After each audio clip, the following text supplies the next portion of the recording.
Transportation problem වල අපි north west corner cell method එක matrix minimum method එක කියන්නේ least cost cell method එකම තමයි. Vogel approximation method එක කියන method තුන use කරගෙන transportation problem වල basic feasible solution එක හොයාගත්තා. ඒ වුණාට ඒක optimum solution එකද කියලා අපි බැලුවේ නෑ. දැන් මේ කොටසෙදි කරන්නේ optimum solution method මේ solution එකද කියලා බලන එක. ඒකට method දෙකක් use කරනවා. stepping stone method එක modified distribution method කියන එක. එතකොට මෙතන MOBI method එක කියන්නේත් ඒකමයි. එතකොට මේකෙදි කරන්නේ මුලින්ම අර method තුන යොදාගෙන මේ විදිහට හදාගන්න ඕනේ මේ තියෙන initial table එක අපි කලින් කොටසේ කරපු විදිහ. ඊට පස්සේ මේ ඊළඟට මේක බලන්න ඕනේ balance transportation එකක්ද නැත්නම් unbalance එකක්ද කියලා. කියන්නේ supply ප්‍රමාණය total supply quantity එක demand quantity එකට සමාන වෙනවද කියලා. එතකොට දෙපැත්තම 1000 එකතු එක සමාන වෙනවා. ඊට පස්සේ මේ අගය මේ විදිහට අර මෙතන නම් north west corner cell method එක use කරලා තියෙන්නේ. මේ විදිහට අපි assign කරගන්නවා එක එක unit cost යටතේ මේ අර කලින් විදිහටම. එතකොට මේ විදිහට එනවා. ඊට පස්සේ මේ final distribution table එක හදා ගන්නවා plan එක. එතකොට අපි check කරගන්න ඕනේ මුලින් මෙතනදී මේ තියෙන මේ sign කරලා තියෙන අපි 100 300 100 100 200 200 කියලා අන්නේ අගයන් තියෙන්නේ මෙතන 6යිනේ. ඒ 6 කියන එක මෙතන 6යි. එතකොට raw cost මේ raw ගානයි column ගානේ එකතුවෙන් එකක් අඩු කරපුවාම එන ගානයි සමානයිද කියලා.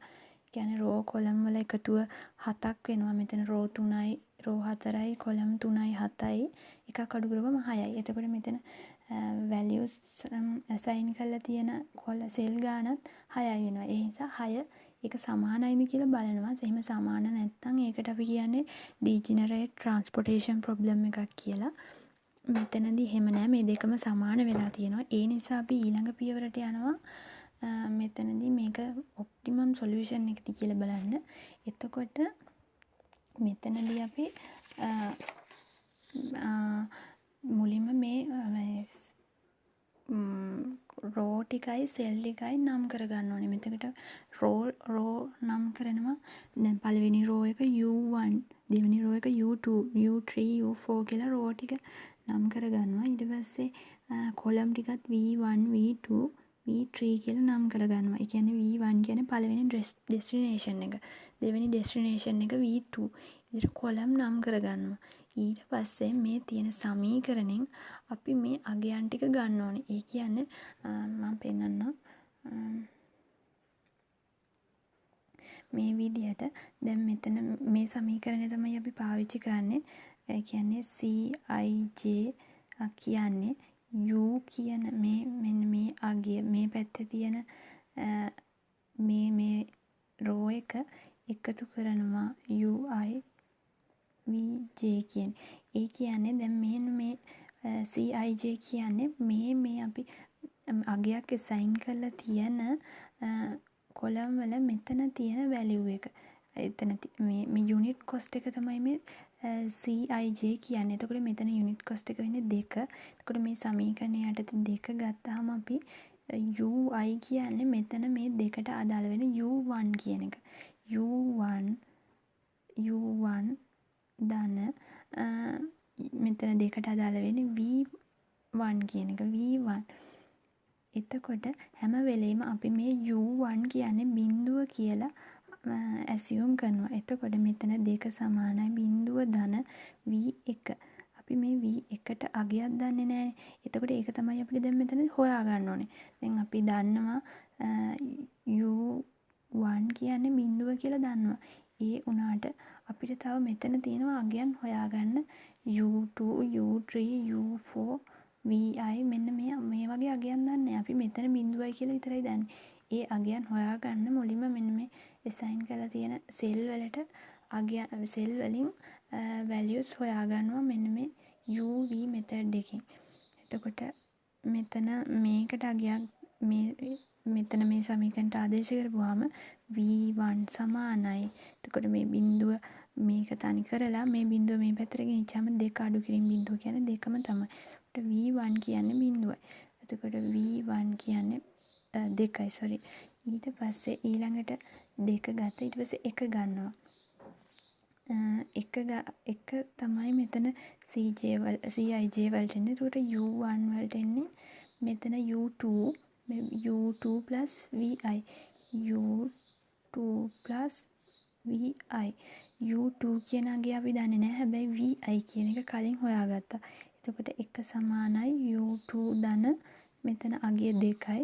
ඊට පස්සේ මෙතන U2 මේ තනි කරලා මේ 2 මේ පැත්තට ගෙනිච්චාම 1 ඍණ 2යි. එතකොට U2 වලට අගයනවා ඍණ 1යි කියලා. U2 වලට අගයක් එනවා ඍණ 1යි කියලා. එතකොට U2 වලට ඍණ 1 එනවා වගේ ඊට පස්සේ මෙතන තියෙන 5 ගන්නවා. 5 තමයි මේ වැලියු එක වෙන්නේ. ඊට පස්සේ එතන 5 අදාළ වෙන්නේ මෙතන තියෙන U3 ධන V1 කියන එක. U3 ධන V1 අපි V1 කියන අගය දන්නවා 5 U3 දන්නේ නැහැ. V1 කියන්නේ මෙතන 2 ඊට පස්සේ මේ 2 මේ පැත්තට ගෙන 5 අඩු කිරීම 2 කියන්නේ U3 එතකොට 5 අඩු කිරීම 2 U3 කියන්නේ 3යි. U3ත් හොයාගත්තා. U3 කියන්නේ 3යි. ඒ වගේ මෙතන තියෙන මේකත් හොයාගත්තා. මේක හරි මේකත් හරි මේකත් හරි. මේ 6 දාලා 6 එන්නේ 6 සමානයි U3 ධන V2 දාලා සමීකරණය හොයාගන්නවා. අපි U3 කියන එක මෙතනදී හොයාගත්තනේ. ඒ විදිහට මෙතනයි මේ අගයන් හොයලා තමයි මේ තියන්නේ. ඒ විදිහට හොයාගත්ත මේ අගයන්. මේ අපි ගත්ත අගයන් මේ තියන්නේ. මේ V1 කියන්නේ 2යි. ඒ විදිහට මේ අගයන් හොයාගන්නවා. ඊට පස්සේ මේ ඒ අගයන් හොයලා මේ විදිහට ඒ අගයන් දාගන්නවා මෙතන. එතකොට U1 කියන්නේ 0යි, U2 කියන්නේ ඍණ 1, U3 කියන්නේ 3යි, U4 කියන්නේ ඍණ 1යි, V1 කියන්නේ 2යි, V2 කියන්නේ 3යි, V3 කියන්නේ 5යි. ඒ විදිහට උඩින් හොයාගත්ත values ටික මේ විදිහට දානවා. ඊට පස්සේ ඔය අගයන් අපි හොයාගත්තේ අගයක් assign කරලා තියෙන සෙල් වලටනේ. ඒ කියන්නේ occupied සෙල් වලටනේ. ඒ නිසා මේ ඊට පස්සේ unoccupied සෙල් වලට අපි හොයාගන්න ඕනේ cost improvement index කියන එක. ඒ කියන්නේ CII value එකක් හොයාගන්න ඕනේ. ඒක හොයන සමීකරණය තමයි මේ තියෙන්නේ. ඒ කියන්නේ ඒක හොයන්නේ අර unit cost cell value එක ඒ value එකෙන් අඩු කරනවා. අපි දැන් හිතන්න මෙතන මම පෙන්නන්නම්. මෙතන අපි හොයාගත්තනේ මේ සෙල් වලට අගයන්. මේ සෙල් වලින් මේවා හොයාගත්තේ අපි. එතකොට දැන් ඉස්සෙල්ලා මෙතන ගමු. මෙතන මේ unoccupied සෙල් වලට අගයන් හොයාගන්න ඕනේ.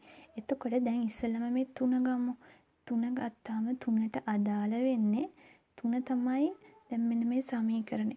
මේ තමයි සමීකරණය අපි යොදාගන්න. මෙන්න මේ අගය තමයි අපිට හොයාගන්න ඕනේ. එතකොට මෙන්න මේ අගය කියන්නේ යුනිට් කොස්ට් එක. එතකොට මෙතන යුනිට් කොස්ට් එක වෙන්නේ 3. එතකොට මෙතෙන් 3 දැම්මහම UI value එක වෙන්නේ මෙන්න මේක ඍණ 1. ඊට පස්සේ මෙතන VJ value එක කියන්නේ මෙතන අයිති මෙන්න මේ 2. එතකොට මෙන්න මේ අගය තමයි දැන් මේ අපි කතා කරේ. මෙතන සෙල් එකට අදාළ වෙන U4V1. U4V1.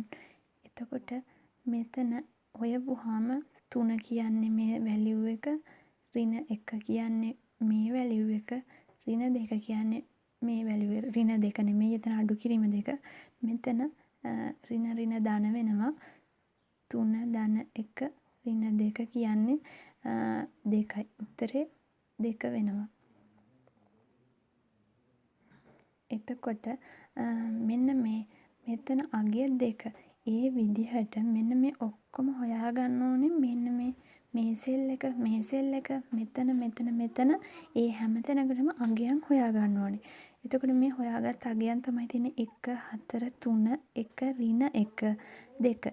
එතකොට මෙතන කියලා තියෙනවා the rule එක if we get the CII ඒ කියන්නේ cost improvement index value එක as positive value that mean the optimality is reached and this answer is the final answer.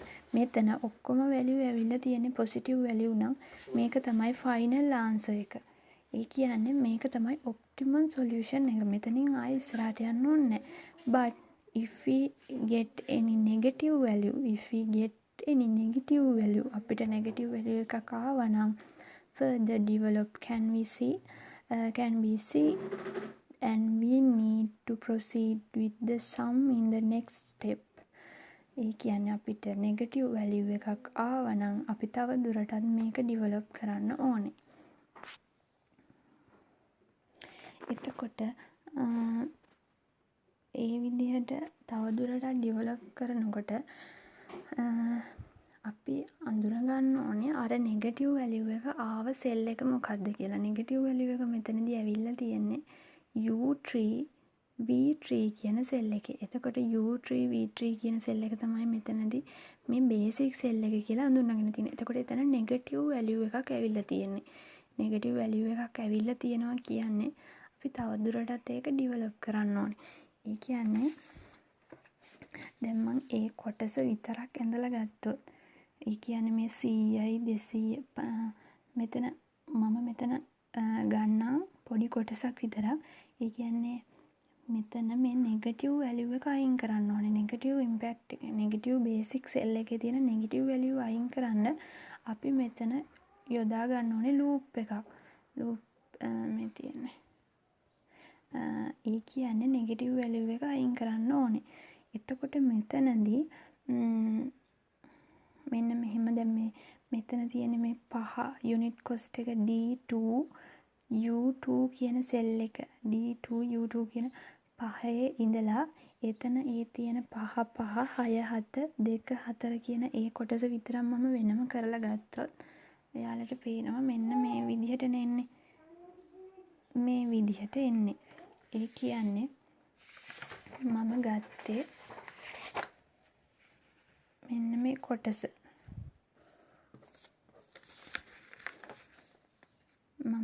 මෙන්න මේ කොටස විතරක්. මේ කොටස විතරක් මම මෙතන ගත්තොත් මේ තියෙන්නේ මම ගත්ත කොටස. එතකොට මෙතන තමයි නෙගටිව් ඉම්පැක්ට් එක තියෙන. නෙගටිව් අගයක් මෙතන තියෙනවා. එතකොට මෙතන 200ක් තියෙනවා. ඊට පස්සේ එතන ළඟම මෙතන 100 තියෙනවා. මෙතන 200 තියෙනවා. මෙන්න මේ තැන්වල කිසිම අගයක් නැහැ. එතකොට දැන් මේ නෙගටිව් අගය නෙගටිව් සයින් එක නැති කරගන්න ඕනේ. නෙගටිව් එක නැති කරගන්න අපි මෙතෙන්ද මම රතු පෑන ගන්නවා. අපි මෙතෙන් මේ නෙගටිව් සයින් එක ඒ කියන්නේ මෙතෙන් අපි ධන ලකුණ දානවා. ධන ලකුණ දාලා මෙතන නෙගටිව් සයින් එක යවුවොත් මෙතන මේ තියෙන ඉම්පැක්ට් එක නැති වෙනවා. මොකද දැන් මෙතන මේ රෝ එකේ මෙතෙන් අපි හිතලා කෙලින්ම නිකම්ම ධන ලකුණක් දාන්න බෑ. මොකද එතකොට මේ කොලම් එකේ අන්බැලන්ස් එකක් ඇති වෙනවා. නිකම්ම ධන ලකුණ දැම්මොත්. ඒ නිසා මේ ධන ලකුණ මෙතන දාපුවාම ඒ ධන එක වෙනුවට මෙතෙන්ද ඍණ එකක් දාන්න ඕනේ. ඍණ එක දාලා ඍණ එක වෙනුවට දැන් මේ ඒ ඍණ එක මෙතෙන් දාපුවම මේ රෝ එකේ අන්බැලන්ස් එකක් ඇති වෙනවා. රෝ එකේ අන්බැලන්ස් එක නැති කරන්න මේ රෝ එකේම මේ පැත්තට ඇවිල්ලා මෙතෙන් ධන ලකුණක් දාන්න ඕනේ. දැන් මේ රෝ එකේ අන්බැලන්ස් එකක් නැති වෙනවා. මොකද ධනයි ඍණයි දෙකම තියෙනවා. මේ කොලම් එකේ අන්බැලන්ස් එකක් නැති වෙනවා. මේ ධනයි ඍණයි දෙකම තියෙන නිසා. ඊට පස්සේ මේ කොලම් එකේ අන්බැලන්ස් එකක් ඇති වෙනවා මෙතෙන් ධන ආපු නිසා. ඒක නැති කරන්න මේ ධන එක මෙතෙන්ද ගේනවා ඍණ කියලා. එතකොට මේ කොලම් එකේ පේනවා ඔයාලට මේ ධන ඍණ දෙකම තියෙන නිසා මේ කොලම් එකේ ප්‍රශ්නයක් වෙන්නේ නැහැ. එතකොට මේ රෝ එකේ ආයෙ බලපුවාම මේ රෝ එකේ ප්‍රශ්නයක් වෙන්නේ නැහැ. මොකද ධනයි ඍණයි දෙකම තියෙනවා. මෙතනත් තියෙනවා. නමුත් මෙතන පොඩි ප්‍රශ්නයක් තියෙනවා. හැම වෙලෙම මේ ඍණ ලකුණ එන තැන්වල අගයන් තියෙන්න ඕනේ. දැන් මෙතන ඍණ ලකුණ එන තැන අගයක් නැහැ. මෙතන ඍණ ලකුණ එන තැන මෙතන අගයක් නැති නිසා මේ පැත්තට මේ ලූප් එක යන්න බෑ. එතකොට දැන් මෙතන මේ රෝ එකේ ප්‍රශ්නයක් නැහැ. ප්‍රශ්නයක් නැහැ. දැන් මෙතන ඔක්කොම අන්බැලන්ස් නැහැ. ඔක්කොම බැලන්ස් වුණා. නමුත් මෙතන ඍණ ලකුණක් එන තැන අගයක් තියෙන්න ඕනේ. සයින් කරපු ක්වොන්ටිටි එකක් තියෙන්න ඕනේ. මෙතන ක්වොන්ටිටි එකක් නැහැ. එතකොට ලූප් එක මේ පැත්තට යන්න බෑ. එතකොට මෙහෙම බෑ. මෙහෙම ලූප් එකක් හදන්න බෑ අපිට. එතකොට දැන් ඒ විදිහටම බලපුවාම මේ තියෙනෙත් ඒකමයි. මේ තියෙනෙත් මම ඒ විදිහට බැඳපු එක. එතකොට මෙතනනේ දැන් ඍණ බැලන්ස් එක තියෙන්නේ. මේ ඍණ එක නැති කරන්න මම මෙතන ධන එකක් දානවා. ඊට පස්සේ කලින් වගේ මේ පැත්තට ලූප් එක පටන් ගන්න බෑ. මොකද මෙතන අගයක් නැහැනේ. මෙතෙන්ද යන්න බෑ. ඒ නිසා මේ පැත්තට ගිහිල්ලා මෙතෙන්ද දානවා ඍණ අගය. ඍණ සයින් එක දානවා. ඍණ සයින් එක විතරයි. මේ සයින් එක මෙතන දැම්මා මේ ඍණ එක නැති කරන්න. ඍණ එක නැති කරන්න මෙතන ධන එක දාපුවාම මේ කොලම් එකේ එන අන්බැලන්ස් එක නැති කරන්න ළඟම තියෙන අගයක් තියෙන සෙල් එකට දානවා ඍණ අගයක්. ඍණ සයින් එක දානවා. මම පස්සේ කියන්නම් මේක කරන්න ඕනේ දේ. මෙතන ඍණ දානවා. එතකොට ඊට පස්සේ මේ කොලම් මේ රෝ එකේ ඇති වෙන අන්බැලන්ස් එක නැති කරන්න මේ ඍණ සයින් එක වෙනුවට මෙතෙන්න දානවා ඍණ අගයක්. මේ ටික අපි දාගන්නේ පොඩි කැල්කියුලේෂන් එකකට. ඒ නිසා මේක හිතින් කරන්න මතක තියලා මේ අන්බැලන්ස් එක නැති කරන්න තමයි මේක කරන්නේ. මේ කොලම් එකේ අන්බැලන්ස් එක මෙතන ධන දාපු නිසා මේ ඍණ වෙනුවට මෙතන ධන දාන්නේ. ධන දාපු එකේ අන්බැලන්ස් එක නැති කරන්න මේ අගයක් තියෙන සෙල් එකට ඍණ දැම්මා. ඊට පස්සේ එතෙන් ඍණ දාපුවම මේ රෝ එකේ වෙන අන්බැලන්ස් එක නැති කරන්න මෙන්න මෙතෙන් ධන දානවා. ඍණ නෙමෙයි ධන දානවා. එතකොට මෙතෙන් ධන දාපුවම මේ රෝ එකේ ප්‍රශ්නයක් නැහැ. ඒ වුණාට මේ කොලම් එකේ ප්‍රශ්නයක් වෙනවා. එතකොට කොලම් එකේ ප්‍රශ්නේ නැති කරන්න මෙන්න මෙතෙන් ඍණ දානවා. ඍණ. මෙතෙන් ඍණ දානවා. මෙතන ධන දැම්මා. මෙතන ඍණ දැම්මා. දැන් මේ රෝ එකේ ප්‍රශ්නයක් නැහැ. මොකද මෙතන අපි ඍණ අයින් කරානේ. අයින් කරලා ධන දාගත්තනේ. ධන දාලා මේ රෝ එකේ ප්‍රශ්නයක් නැහැ. මෙතනත් ධන තියෙනවා. එතකොට මේ රෝ එකේ ප්‍රශ්නයක් නැහැ. මේ රෝ එකේ ධනයි ඍණයි තියෙනවා ප්‍රශ්නයක් නැහැ. මේ කොලම් එකේ ප්‍රශ්නයක් නැහැ. ධනයි ඍණයි තියෙනවා. මේකේ ප්‍රශ්නයක් නැහැ. ධනයි ඍණයි තියෙනවා. එහෙම තමයි එතකොට අපි ලූප් එක හදාගන්නේ. එතකොට මේ විදිහට බේසික් සෙල් එක ධන මේ කරලා තියෙන්නේ. ඒක තමයි දැන් මෙතන මෙහෙම ගන්න බෑ කියලා මේ තියෙන්නේ. මෙතන ගන්න බෑ. මොකද මෙතන ඍණ අපි උඩට දාපුවාම මෙතන අගයක් නැති නිසා. ඒ නිසා මේ විදිහට පහළට යනවා. පහළ 200 තියෙන තැනට ගිහිල්ලා මේකේ 200 තියෙන තැනට යනවා. ඊට පස්සේ 200 තියෙන තැනට ඍණ දාපුවාම ඒ රෝ එකේ තියෙන අන්බැලන්ස් එක නැති කරන්න 200 තියෙන තැනට ධන දානවා. ඒ විදිහට ඒක තේරුම් ගන්න. ඒ විදිහට දානවා. ඊට පස්සේ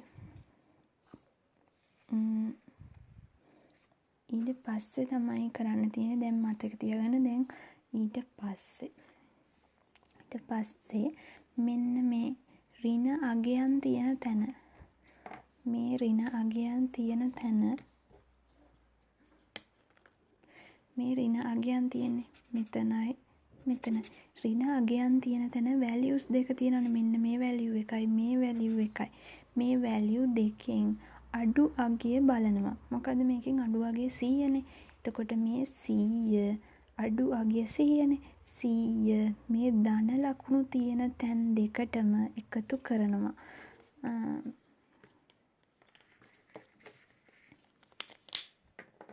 මේ ධන ලකුණු තියෙන තැන් දෙකටම 100 ගානේ එකතු කරනවා. ඒ 100 ගත්තේ මේ ඍණ ලකුණු තියෙන තැන් දෙකේ තියෙන අගයන් වලින් අඩු අගය. ඍණ ලකුණු තියෙන තැන් දෙකේ මේ ලූප් එක ඇතුලේ ඍණ ලකුණු දෙක තියෙන තැන්වල තියෙන අඩු අගය 200යි 100යි අඩු අගය 100. ඒ 100 මේ එකතු කිරීම ධන ලකුණ දාපු සෙල් දෙකට එකතු කරනවා. මෙතෙන්ද 100යි මෙතෙන්ද 100යි. ඊට පස්සේ මේ ඍණ ලකුණු තියෙන තැන් වලින් 100 ගානේ අඩු කරනවා. මෙතනිනුත් අඩු කරනවා 100. එතකොට අලුතෙන් හැදෙන සෙල් එක තමයි මේ තියෙන්නේ. කැල්කියුලේෂන් එක කරපුවාම මෙතෙන් එකතු වෙනවා 100ක් මේ තියෙන්නේ ඒක. මෙතනින් 200න් 100ක් අඩු කරපුවාම 100ක් වෙනවා. මෙතන 100න් 100ක් අඩු කරපුවාම මෙතන අගයක් නැති වෙනවා. මෙතන 200ට 100ක් එකතු කරපුවාම 300 වෙනවා.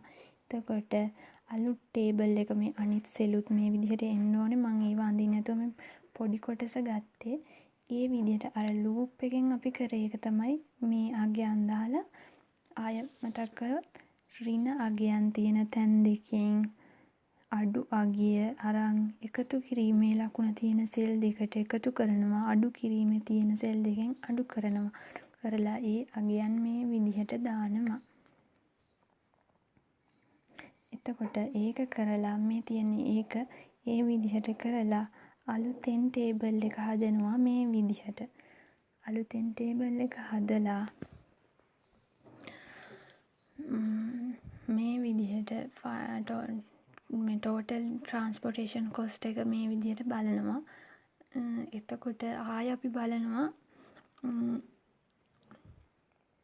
අර රෝ ගානයි කොලම් ගානයි එකතුව එකක් අඩු කරපුවාම එන ගාන සමාන වෙනවද කියලා. සමාන වෙනවා. ප්‍රශ්නයක් නෑ 6යි. ඊට පස්සේ මෙතන ඊළඟට ආයෙ සැරයක් අපි මේ විදිහට අර වැලියුස් ටික හොයාගන්න ඕනේ. මේ U1 කියන්නේ බිංදුව කියලා ආදේශ කරලා ඒ අගයන් ටික මං හිතන්නේ කලින්ට වැඩිය වෙනස් වෙලා එන්නේ.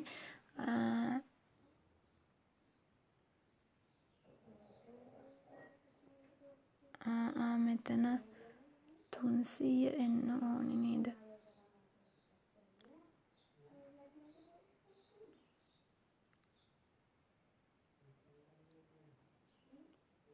මෙතන 300 එන්න ඕනේ. මෙතන 200 ඇවිල්ලා තියෙනවා වැරදි. අපි අර අලුතෙන් හදාගත්ත ටේබල් එකනේ මේ දාන්න ඕනේ. ටේබල් එකේ මේ 13 ටේබල් එකේ V2 සෙල් එකට එන්න ඕනේ 300. එතකොට U4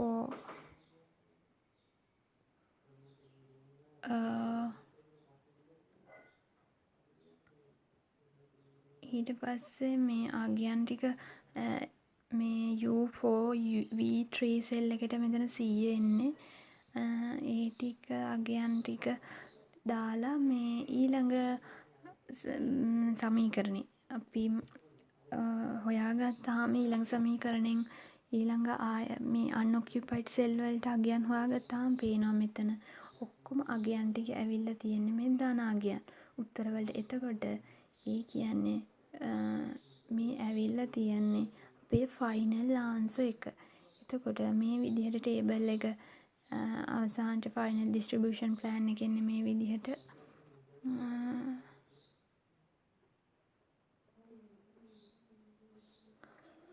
ෆයිනල් ඩිස්ට්‍රිබියුෂන් ප්ලෑන් එක ඒ විදිහට හදා ගන්න ඕනේ.